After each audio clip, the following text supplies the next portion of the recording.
Hello guys! Magandang hapon sa inyong lahat. This is Chino Rodriguez, mamaya sa Galig Channel.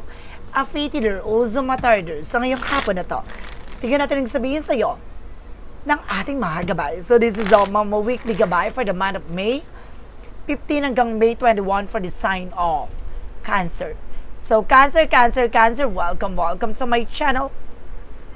Ano kayang messages, advices, and spirit guides ang ating masasagap for today's video? Kanino kayang energy o kaganapan sa buhay ng mga Cancerian ng ating mga hagilap? So guys, this reading is a general reading lamang. Hindi lahat makaka-resonate, kunin lamang po ang makaka-relate sa inyo. And comment down below kung kaninong energy ang ating nasagap. And of course, don't forget to like and subscribe my channel and hit notification bell for more videos. Update ko, maraming salamat po sa mga walang sawang pag-support sa aking channel, lalo-lalo na ang hindi nag-skip ng ads. Away pagpalaing kayo ng Diyos at may kapal siksik-liglig nag-uumapaw na biyayang manang balik sa inyo. So let's see guys, tuklasin at bubulabugin na natin anong ganap sa'yo ng ating mga gabay. So let's see what is the messages sa'yo ng ating angel spirit for the sign of Cancer. So let's see and watch this.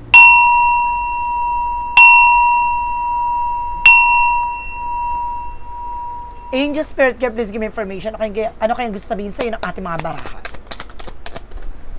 So, there's a devil card. Oh my God, there's something, guys, with a black magic involved. Or either there's something negative, no? Na maaring may mga gumagawa ng hindi maganda sa'yo.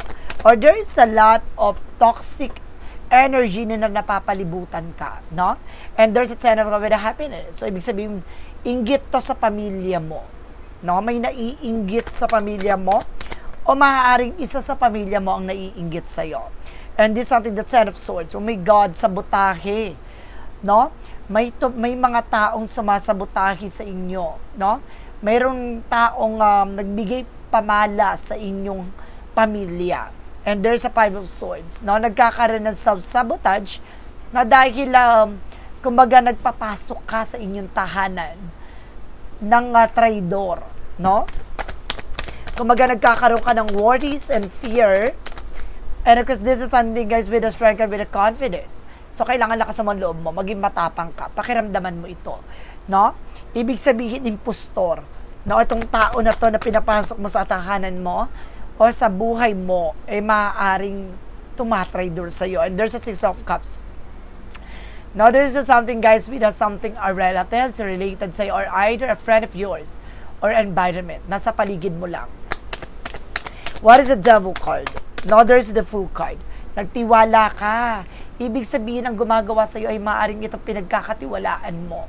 And this is something that is wands. So, for something, a new project, a new plan. So, dito papasok ang mga bagong proyekto, plano. No? Maraming papasok sa buhay mo, idea. What is the 10 of swords?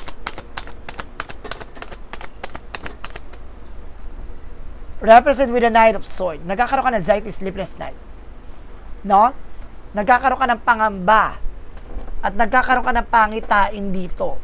No? Sa panaginip mo, no, maaaring may pumapasok talaga sa isipan mo dito na maaaring nagbibigay ng toxicity sa'yo. Ibig sabihin may gumugulo sa utak mo. No?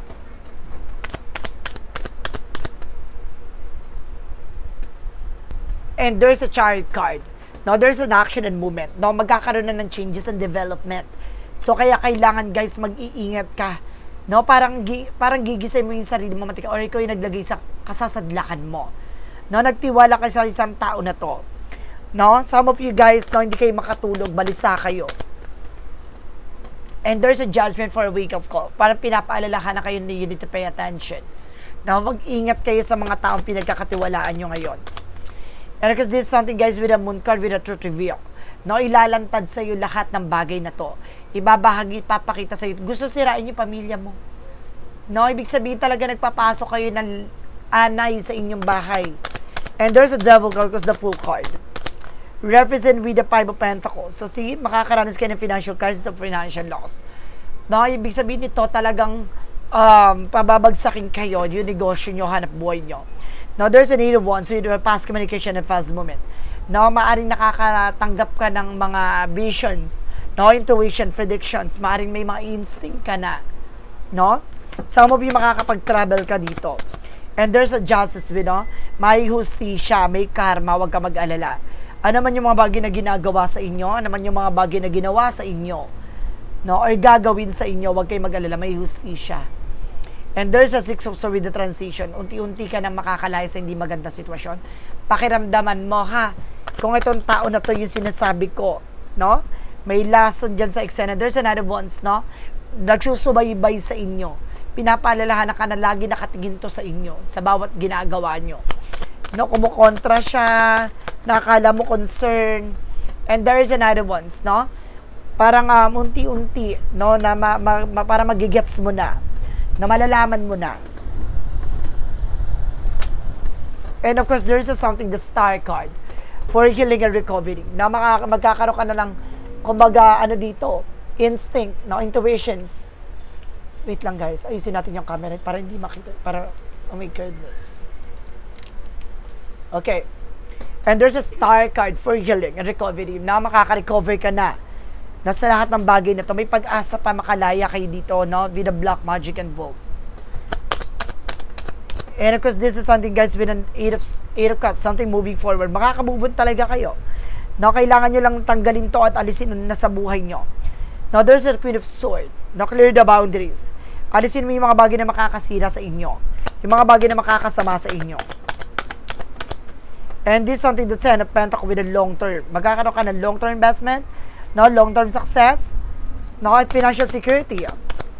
No, ito yung good karma na maaaring mapunta sa iyo, na maaaring makuha mo. And there's a Page of Cups. Tama talaga yung intuitions mo, tama ang hinala mo. Na siya talaga yung anay sa eksena mo. And there's a Knight of Cups na may offer na paparating. Na huwag kayo tumanggap na pagkain na galing sa kanya. No? Inuunti-unti niya kayo. So let's see what is additional messages tayo pagdating sa finances and career. Na pagdating sa love life at kalusugan. Alamin na natin yan guys, so let's watch this. Finances and career represent what? There's the world. Now, some of you makakapag-travel ka talaga. Now, there's something success coming in. Now, at the same time, guys, there's something the 8 of Swords. Now, there's a lot of negativities around you. Napapalibutan ka na toxic and negative. And of course, there's something, guys, with the King of Wands. Something ambition. No, unti-unti mo na masisilayan, makikita yung mga posibilidad na mangyayari. No? Kumbaga magkakaroon na ng changes and development dyan sa finances mo. Now, at the same time, there's something that Queen of Wands by confident. Now, lalakasan mo ng loob mo, magiging matapang ka na, magiging palaban ka na dito. Now, kailangan mong kumawala with the toxic environment, ha? And there's a Death card. Now, there's something an ending and in your beginning. May mga bagay na matatapos na dito. Now, may mga bagay na magsisimula ng muli. No? What is additional messages with an English spirit? And there's a High Priestess, something hidden agenda, hidden enemies. So, talaga may mystery talaga sa likod na yan. Na kaya kailangan alamin mo na pagdating sa finances mo, ibig sabihin may nagbibigay ng pamalas na at pabigat sa'yo. Na let's see what is additional messages pagdating sa love life. There's an 8 of Pentacles, mag-focus ka muna. No, sa iyong relasyon. Na sa ginagawa mo, there's a Queen of Cups emotional healing, magiging kalmado na ang iyong emosyon. No, there's a 4 of Wands, magkakaroon din kayo ng high level commitment. Parang ikakasal kayo. No, there's something soulmate, soul ties. No, there's another cover, wish fulfillment. Matutupad din ang mga pangarap yung dalawa ng person mo. No, na magkasama. And this is something that 2 Pentacles. No, maging balance ka lang, no, pagdating sa love life. No, maging balance lang kayo sa mga desisyon nyo. Yung mga plano nyo. And there's a 5 of Wands, no? May mga bagay na nagbibigay komplikasyon pagdating sa relationship niyong dalawa. Na kaya kailangan mag-pay attention ka dito. May mga nakakasira dito guys sa inyong relasyon. Additional messages tayo pagdating naman tayo sa kalusugan nyo.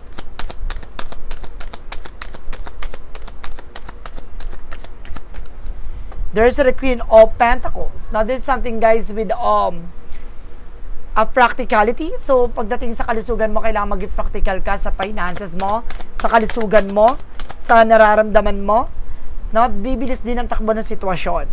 No, wag ka masyadong maging aggressive. Parang dito, nagkakaroon ka ng palpitate, parang ganun. Na kinakabahan ka, some of nowhere. There's a King of Pentacles. magkaroon ka ng security sa sarili mo. Na pangalagaan protection ng mga mental health mo. Nag-over fatigue ka, oh. There's a Four of Swords. Kailangan may pahinga yung katawan lupa mo. And there's something, the Hermit card. No?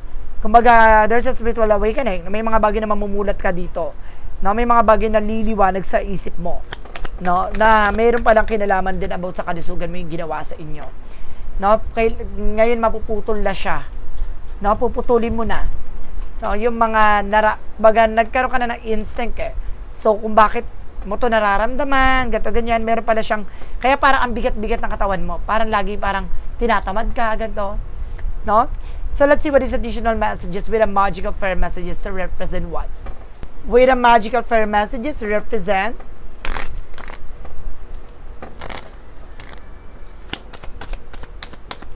there is something summer. Na ngayon summer season, guys, masasagot na lahat ng katanungan mo. Na at the same time, admit your true feelings to yourself. Na maging totoo ka sa nararamdaman mo. Na iwasan mo magpanggap. Na and then something let go. May mga bagay na kailangan mong pakawalan at bitawan. So let's see what is the yin and yang oracle card represent what?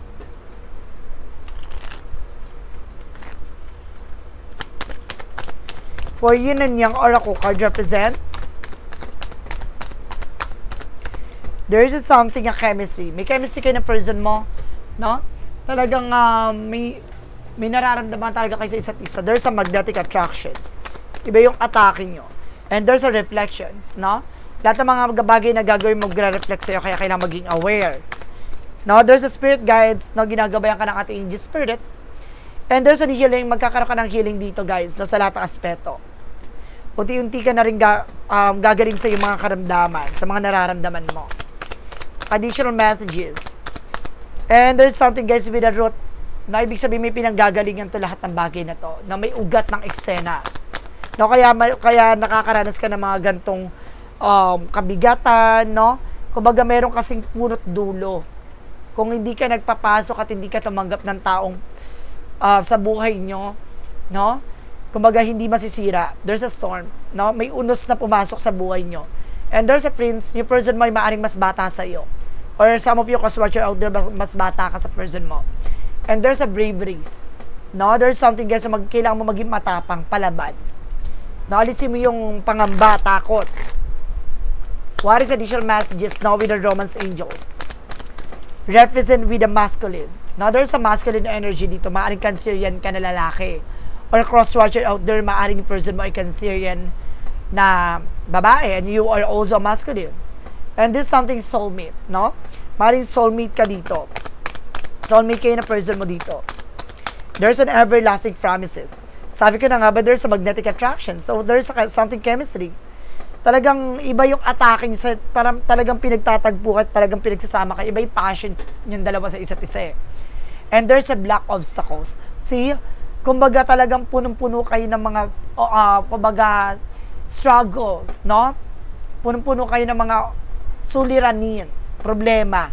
No? Kasi meron talaga nagbigay pamala sa inyong pamumuhay, sa inyong relasyon. So, let's see, hanapin na natin at tagilapin na natin with an angel's number, represent 1. With an angel's number, represent with a 04 with a slow down. So, kailangan maging mahinahon ka. No? Huwag kang padalos-dalos, no? Pay close attention to the people in your life now. Your surroundings and your physical health, don't freak out, is just a warning to be careful. And a way to avoid any further issues, communicate clearly and keep healthy boundaries. Nahinahon ka lang, na maging kalmado ka lang. Huwag mo masyadong, kumbaga, pinipressure yung sarili mo sa lahat ng bagay. No? Kumbaga, meron din dito, guys, na parang nalilipasan ka ng gutom. Kailangan magkaroon ka ng healthy boundaries kasi isa din dito yung nai-stress ka. No? Kailangan yung magkaroon ng boundaries, no, sa buhay nyo. And there's enough flexibility. Be flexible in your methods. Adapt slowly by using versatility. Compromise, adaptations, and change. No, unti-unti mo na baguhin. No, na parang, kumbaga, kaya mo na makisama, kaya mo na makipagsabayan. Na basta, ang sinasabi dito, pag-ingatan mo lang. Na kasi mayroon ditong taong pinagkatiwalaan mo na talagang inaahas ka. And this is something, the path of the life. represent what? Represent, guys, with one step at a time. I see the mountain ahead and approach it with determinations, taking one small step at a time. By staying present and focusing on the task at hand, I make steady progress. In doing so, I reclaim balance and restore a fulfilling life, knowing that each step brings me closer to my goal. So, alam mo sa sarili mo na unti-unti mo nang matatagpuan at makakamtan ano ba talagang gusto mong marating sa buhay mo. No, malapit ka na para makuha mo at may sakatuparan mo ang hinahangad mo. And the shadow work represent what? And the shadow work represent what? Break chains, no? There's some self-limiting beliefs. The only way to overcome blocks isn't to confront them, no? Kumbaga, meron dito, guys, na parang binabasag mo na o parang kailangan mo na putulin, no? Yung nagsisilbing parang kadena na nagdadala sa inyo ng negatibo, no? Alisin mo na yung, kumbaga, yung parang pinapaniwala niya kayo sa ganito, ganyan, no? Kailangan nyo nang alisin yan, basagin yan, no? Kailangan nyo harapin yung mga bagay na kinakatakutan nyo. And there's something what lies beneath with the hidden future. Nasa paligid mo lang tong lumalason sa eksena nyo. And there's a toxic. I told you, there's something toxic. Diba? Ito yung nakatago sa hinaharap mo, yung toxic people na kailangan na maputol. No? Toxic environment. And there's a clarifying for a love situation.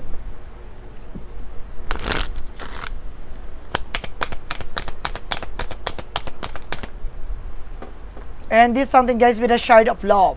Past trauma leave scars, take time to heal yourself. Na panahon na para hilumin mo na yung sarili mo. No? Kailangan, nandun tayo sa meron tayong pinagdaanan trauma na kumbaga nakasira at nakasakit sa atin, pero kailangan natin itong harapin. No? At tuluyang hilumin. And there's a clarifying for a life situation. For clarifying for a life situation represent what? Scale of balance. Seek equilibrium in love and career. In harmonizing your inner skills or weight decision will both heart and mind. So kasi kailangan mong maging balanse. No, yung nararamdaman mo at ang isip mo. No, para makapag-desisyon at mahanap mo ang sarili mo. No, kailangan mo maging kalmado, pag-isipang mabuti. Yung bawat gagawin mo. Magkakaroon ka ng kagalingan at kaayusan dito, pero kailangan mong sa tamang pamamaraan. No, kailangan mong kausapin, no, kailangan mong ipaintindi sa kanya na ganito ganyan, no, na kailangan mo ng kumbaga alisin siya no, sa eksena mo dahil nahihirapan na kayo sa ganito situation, ganito ganyan. Kailangan mong kausapin siya in the other way, no, na kumbaga balanse at kalmado yung situation. So let's see what is a pick a card, yes or no. So let's watch this. Let's see what is a yes or no pick a card. Alamin na natin yan, guys, no? Nakapag-isip ka na ng questions, then of course, ito na yung magiging sagot sa tanong mo. So, guys, kung bago ka sa channel ko, don't forget to like and subscribe my channel. And hit notification bell for more videos update. Then of course, ito na, guys, no? Kung nakapag-isip ka na ng questions, no? Ang magiging sagot ay nasa number 1, 2, or 3. Isa lang ang pipiliin mo. Then of course, comment down below kung ano yung number na napili mo para malaman natin kung umabot ka ba sa reading na to. So, let's see. And there's the number 1. Hot opportunities and fire up, burning desires fulfilled. No? Mainit to. Napaka, kumbaga, naglalagablab na oportunidad na papasok sa buhay mo. No? Kaya kailangan mong pagandaan at ano man yung mga bagay na pinaasa mo, maaring mapupunan to at maaring magtatagumpay ka. No? At yes, ang decision mo ay maaaring tama at kailangan mo tong kumbaga tanggapin. What is the number 2? There's a yes again. Uplift your spirit, easy to do, light work, no? The more na parang gusto mo yung ginagawa mo, the more na magtatagumpay ka. So, madali lang yung gawin kung may passion at pag-ibig ka sa ginagawa mo. So, let's see what is the number 3. And this is something I know. Now, don't risk it all on. This is a losing proposition. So, kumbaga, wag mong ilalaban, no? Wag mong ilalaban lahat. No, dahil hindi pa nasa sa ayos ang eksena na to, na masasayang lang ang pinaghirapan mo. So, kailangan mo munang itama, kailangan mo munang ayusin bago ka mag-proceed sa escena na to, kailangan handa ka. No, handa ka sa consequences, handa ka sa possibilities. No, hindi mo pwedeng ilaban at isugal ang lahat. No, kailangan pag-iisipan mo mabuti bawat action and decisions. So guys, this is a weekly gabay for the month of May 15 hanggang May 21 for the sign of Cancer. So Cancer, maraming salamat for this wonderful reading. So once again, this reading is a general reading lamang, hindi lahat makaka-resonate. Kunin lamang po makaka-relate sa inyo. And comment down below kung kaninong energy ang ating nasagot. Pero don't forget to like and subscribe my channel. And hit the notification bell for more videos sa update ko. Maraming salamat po. Sa mga walang sawang pagsuporta sa aking channel, lalo na ang hindi nag-skip ng ads, away pagpalain kayo ng Diyos at may kapal siksik digdig na gumapo na biyayang manong balik sa inyo. Maraming salamat guys and see you in the next video. Bye-bye and babush.